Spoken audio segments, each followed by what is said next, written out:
শ্রমিক, কৃষক, ক্ষেতমজুর ও বস্তি উন্নয়ন সমিতির ডাকে বেলা ৩টায় ব্রিগেড সমাবেশের প্রস্তুতি। আজ ২০শে এপ্রিল রবিবার ঠিক দুপুর ৩টায় ব্রিগেড প্যারেড গ্রাউন্ডে শ্রমিক, কৃষক, ক্ষেতমজুর ও বস্তি উন্নয়ন সমিতির ডাকে বিভিন্ন দাবি নিয়ে এবং CITU, AIKS, AIAWU, PBWS সমর্থিত ইউনিয়নগুলি একত্রিতভাবে এই মহা সমাবেশের আয়োজন এবং ভোর থেকেই বিভিন্ন জেলার কৃষক শ্রমিকের সমাগম। একদিকে চলছে প্রস্তুতির তোড়জোড়, অন্যদিকে চলছে শ্রমিকদের জমায়েত।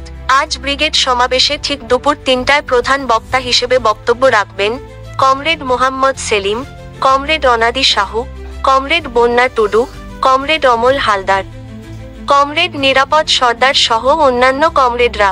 আজকের ব্রিগেড সমাবেশে কৃষক ও শ্রমিকদের দাবি: কৃষকের ফসলের ন্যূনতম সহায়ক মূল্যের আইন, কৃষি ঋণ মুকুব, ১০০ দিনের কাজ চালু, ন্যূনতম ৬০০ টাকা মজুরি, ২০০ দিনের কাজ, আর.জি. কর কাণ্ডে অভয়ার ন্যায় বিচার, বস্তি উচ্ছেদ বন্ধ, পাট্টা প্রদান, ফ্রমকট বাতিল, দ্রব্যমূল্য বৃদ্ধি হ্রাস, রাজ্যের উন্নয়ন।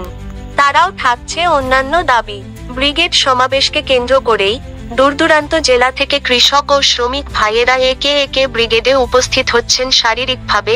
বাস এসে পৌঁছাচ্ছে ব্রিগেডে ময়দানে। শুধু তাই নয়, চলছে রান্না বান্না ও খাওয়া দাওয়া। তাহারা যে যার খাওয়ার আয়োজন করেছেন মাঠের চতুর্দিকে।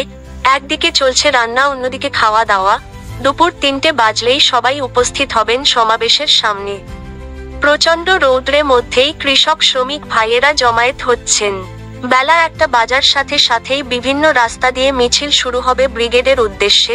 মিছিল পৌঁছাবে ব্রিগেডে শিয়ালদা, হাওড়া, মৌলালী, কালীঘাট, খিদিরপুর, পার্ক সার্কাস প্রভৃতি রাস্তা দিয়ে। প্রশাসনের তরফ থেকে চলছে বিভিন্ন রাস্তায় নজরদারি, পাহারা এবং ক্যাম্প। তো বেল এগিয়ে আসছে, মিছিলের হার বাড়তে থাকছে। ভোর থেকেই বিভিন্ন জেলার গাড়ি রওনা দিয়েছেন। রিপোর্টার সমরেশ রায় ও শম্পা দাস, কলকাতা, পশ্চিমবঙ্গ।